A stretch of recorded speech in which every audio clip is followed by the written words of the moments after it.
कैसे हो हम लोग बैक मेरा ब्लॉग है सबका अच्छा का। जय हिंद। आज 15 अगस्त है तो इसके लिए थोड़ा सा वीडियो बना मैंने आप लोग के लिए, प्लीज़ आप लोग देखना।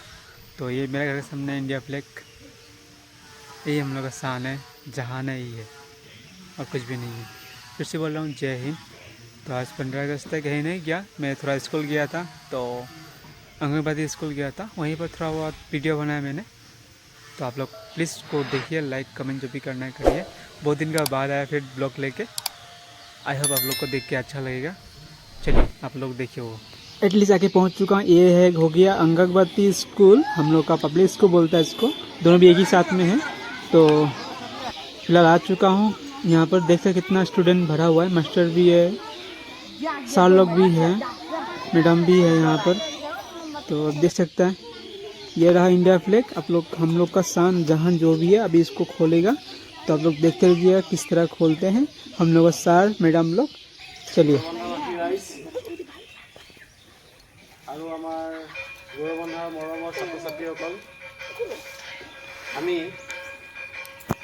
আজি স্বাধীনতা দিৱসৰ কাৰ্যসূচী আৰম্ভ কৰিব বিচাৰিছোঁ।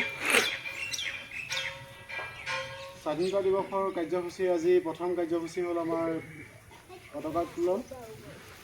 পতাকা উত্তোলন কৰিবৰ কাৰণে আমাৰ গৌৰৱবন্ধা প্ৰাথমিক বিদ্যালয়ৰ প্ৰধান শিক্ষক শ্ৰীযুত ৰামকৃষ্ণ পালদেৱক মই অনুৰোধ জনাইছোঁ, আৰু তেখেতক সহায় কৰিবৰ বাবে গৌৰৱবন্ধা প্ৰাথমিক বিদ্যালয় পৰিচালনা সমিতিৰ সভাপতি শ্ৰীযুত নিৰ্বাচ চৰকাৰদেৱক মই অনুৰোধ জনাইছোঁ।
আমি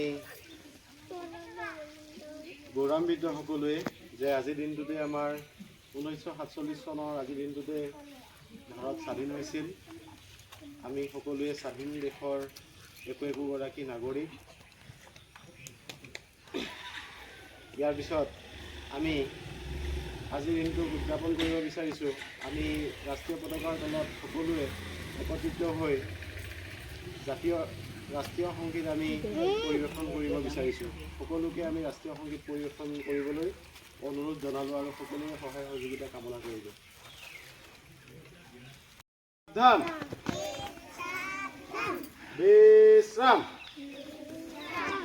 সাৱধান। ৰাষ্ট্ৰীয় সংগীত আৰম্ভ।